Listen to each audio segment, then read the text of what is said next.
Welcome back. Class 10 का economics chapter number 4 सहकारिता के बारे में जाने। कल हम आप लोग से प्रश्न भी पूछे थे कि भारत में सहकारिता की स्थापना कब हुआ था। भारत में सहकारिता की स्थापना कब हुआ था? तो भारत में सहकारिता की स्थापना 1904 ईस्वी में हुआ था। कब हुआ था?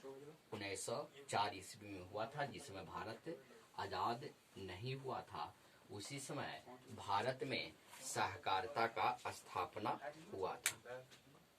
सहकारिता में लोग मिलजुल करके कार्य करते हैं। सहकारिता में लोग है ना क्या करते हैं? मिलजुल करके काम करते हैं। और सहकारिता का जो स्थापना जो सर्वप्रथम हुआ था वह कहाँ हुआ था?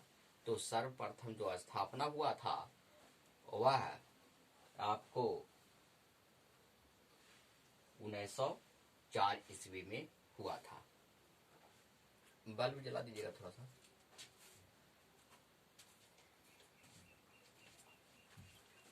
तो सहकारिता का जो स्थापना हुआ था 1904 ईस्वी में हुआ था।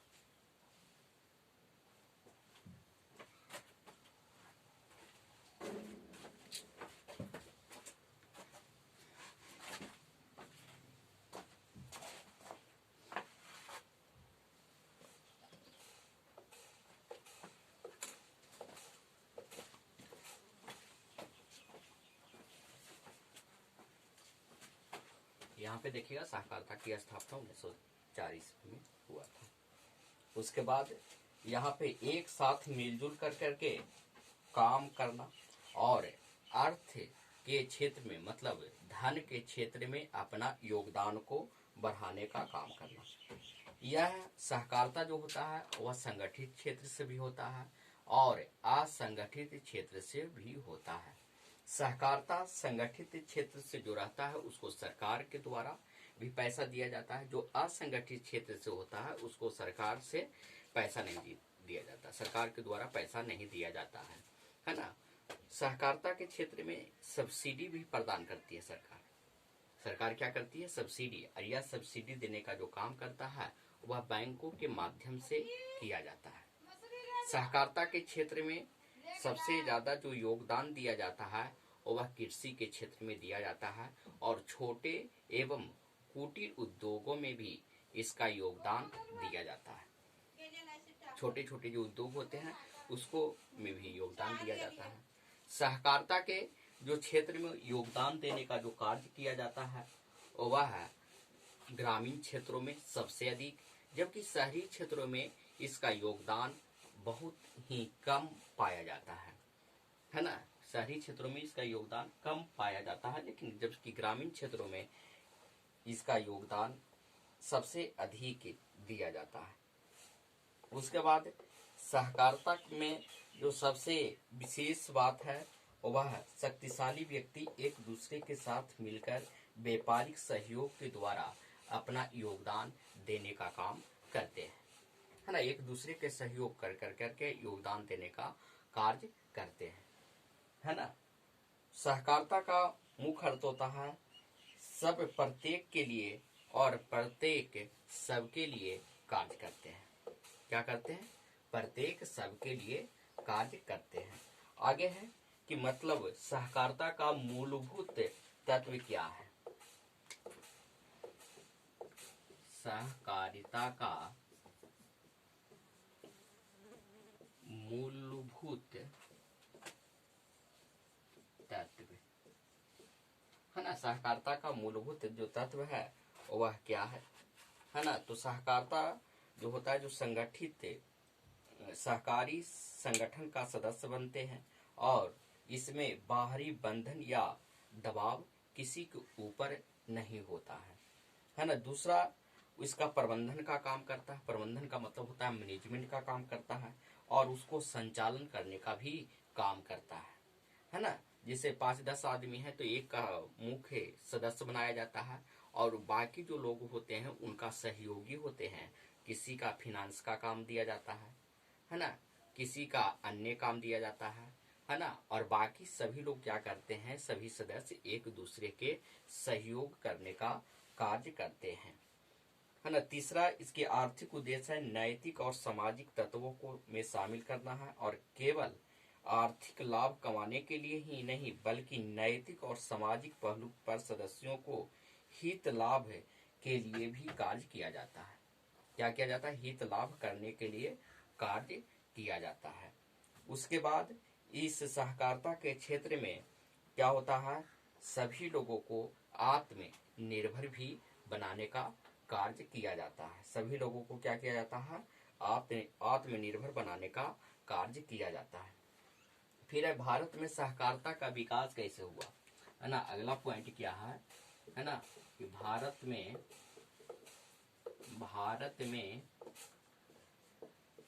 सहकारिता का विकास कैसे हुआ, है ना। तो भारत में सहकारिता का जो विकास है वह कैसे हुआ, है ना। 1904 में, जिस समय भारत आजाद नहीं हुआ था, उसी समय सहकारिता के क्षेत्र में क्या करते हैं, सबसे बड़ा जो सहकारिता का जो प्रयोग करता है, सबसे बड़ा जो सहकारिता है वह किस देश का है? तो चीन का है। सबसे बड़ा सहकारिता किसका है? तो चीन का, क्योंकि चीन में सबसे अधिक जनसंख्या है, जिसके कारण वहां पे सहकारिता में जो भागीदार है वह सबसे अधिक है ना। उसके बाद भारत का सहकारिता के क्षेत्र में सबसे ज्यादा है ना, तो पहला स्थान पे चीन का है। भारत में सहकारिता का जो विकास हुआ था वह 1904 ईस्वी में हुआ था।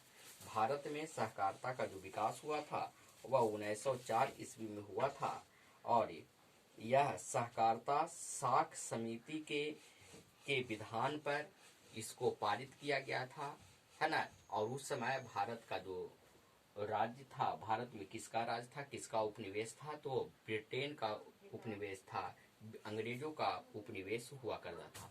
अंग्रेज का उपनिवेश कहने का मतलब क्या हुआ? अंग्रेजों का उपनिवेश कहने का मतलब क्या हुआ, है ना। उपनिवेश से क्या होता है ना, कि हमारे ऊपर उसकी सत्ता स्थापित थी, है ना। हमारे ऊपर उसका सत्ता क्या था जी? स्थापित था। हमारे ऊपर सत्ता क्या था? उसका स्थापित था। तो सत्ता को स्थापित करने के लिए, है ना, यहाँ पर लोगों को स्वयं रोजगार दिलाने में काफी ज्यादा सहायता मिला था, है ना, जिसके चलते सहकारिता के क्षेत्र में काफी ज्यादा विकास हुआ और लोगों को उन्नति भी हुआ था। लोगों को क्या हुआ था? उन्नति भी हुआ था। उसके बाद प्रथम विश्व युद्ध होता है ना। और 1914 में एक चीज और होता है ना, मेंगलेंग समिति की नियुक्ति के सिफारिश के आधार पर 1914 ईस्वी में नियुक्त किया गया था। कौन सा समिति? मैकलेगन।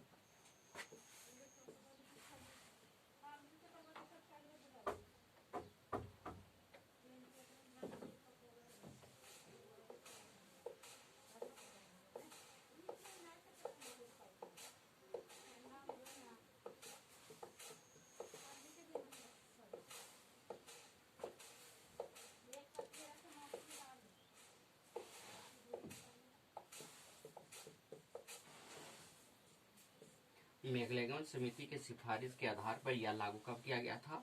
1914 ईस्वी में लागू किया गया था। और इसी समय भारत में प्रथम विश्व युद्ध भी हुआ था, है ना, जिसके चलते पूरे विश्व में आर्थिक मंदी आ गया था, है ना। और उसके बाद आर्थिक मंदी दोबारा जो आया था वह 1929 ईस्वी में आया था। दूसरी बार जो आर्थिक मंदी जो आया था वह कब आया था, है ना। उसके बाद आर्थिक मंदी जो आया था, आर्थिक मंदी जो आया था वह कब आया था? मंदी जो आया था वह 1929 ईस्वी में आया था, है ना। इस समय जो सबसे आर्थिक मंदी कहाँ पे आया था? तो अमेरिका में आया था। कहाँ आया था?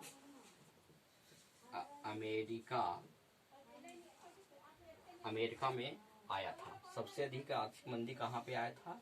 तो अमेरिका में आया था। और अमेरिका में आने के कारण क्या हुआ? जिस समय प्रथम विश्व युद्ध हुआ और प्रथम विश्व युद्ध में, वहां तक नहीं जाएंगे, सिर्फ टॉपिक पे ही आएंगे।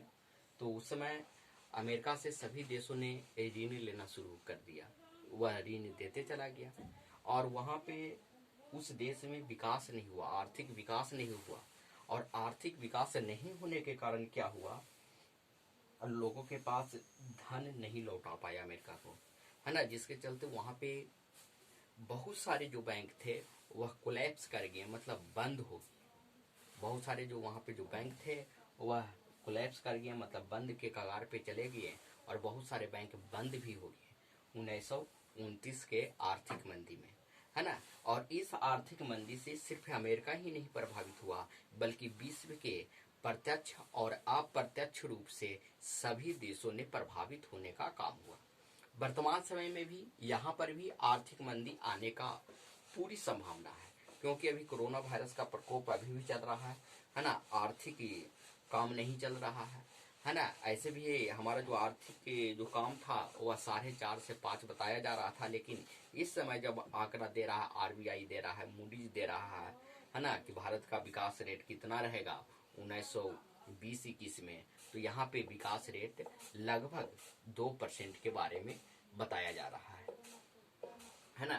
क्योंकि सारी फैक्ट्रियां हैं, सारी चीज बंद हैं, सिर्फ मेडिसिन या कुछ खास फैक्ट्रियां ही जो चालू है, बाकी सारी चीज बंद हैं। तो वहाँ पे विकास का जो रेट है वह काफी कम जाएगा किसी भी देश में। और इस बार आर्थिक मंदी आने का पूरी संभावना है ना। और ये सिर्फ भारत में नहीं है बल्कि पूरे विश्व में है, इसका जो चपेट है वह पूरे विश्व में है, तो कहीं ज्यादा है तो कहीं कम है। जैसे अमेरिका में काफी ज्यादा है, इटली में ज्यादा है ना, स्पेन में ज्यादा है, ईरान में ज्यादा है, ये सभी जगह ज्यादा है। और अमेरिका में सबसे अधिक है, अमेरिका में क्या है, सबसे अधिक है। तो यहाँ पर जो सबसे ज्यादा जो प्रभावित होने वाला जो देश रहेगा वह अमेरिका रहेगा।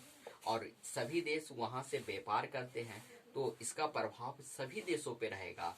जिस देश का व्यापार सबसे अधिक वहां से होता है उसका प्रभाव ज्यादा रहेगा, और जिस देश का उसके हाथ से व्यापार कम रहेगा उसका प्रभाव कम रहेगा। तो 1929 का जो आर्थिक मंदी था वह काफी ज्यादा खराब था, है ना, क्योंकि यह पूरे विश्व में प्रभावित हो गया था। इसीलिए आर्थिक मंदी इस बार भी आने वाला है ना। और आर्थिक मंदी से प्रश्न पूछा भी इस बार जा सकता है ना। तो आर्थिक मंदी कब हुआ था, तो 1929 ईस्वी में हुआ था। कभी कभी बिहार बोर्ड एक प्रश्न आप लोग को करेंट से भी जोड़ करके पूछने का भी काम करता है ना, करेंट से भी पूछने का काम करता है। तो जान लीजिए कि आर्थिक मंदी का कब आया था, 1929 ईस्वी में।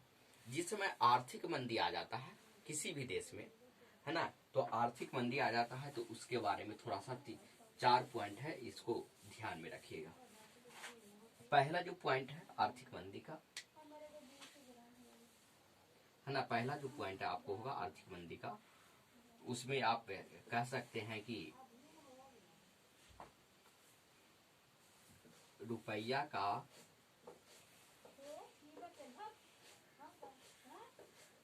का वैल्यू बढ़ जाता है।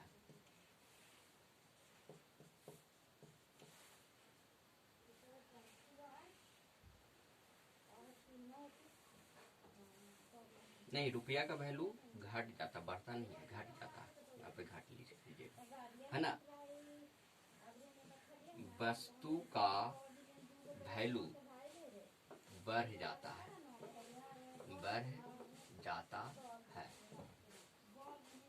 निर्यात घट जाता है, और आयात बढ़ जाता है ना। तो आयात कैसे बढ़ेगा, लोगों के पास पैसा नहीं रहेगा तो आयात कैसे बढ़ेगा, तो निर्यात की अपेक्षा आयात बढ़ जाता है, निर्यात की अपेक्षा आयात क्या हो जाता है, बढ़ जाता है। आर्थिक मंदी का यही 4 कारण है। रुपया का जो वैल्यू है वह घट जाएगा। मतलब इतना सारा रुपया लेकर के जाइएगा मार्केट में, है ना, तो इतना सामान खरीद कर जाइएगा, मतलब वस्तु क्या हो जाएगी, महंगी हो जाएगी। उसके बाद वस्तु का वैल्यू बढ़ जाता है। वस्तु का वैल्यू बढ़ जाने के कारण क्या होता है कि इतना ज्यादा रुपया ले जाइएगा तो थोड़ा सा सामान लाइएगा, इतना पैसा ले जाइएगा तो थोड़ा सा सामान लाइएगा। इसी को कहते हैं कि वस्तु का वैल्यू बढ़ जाता है। निर्यात घट जाता है, सॉरी, निर्यात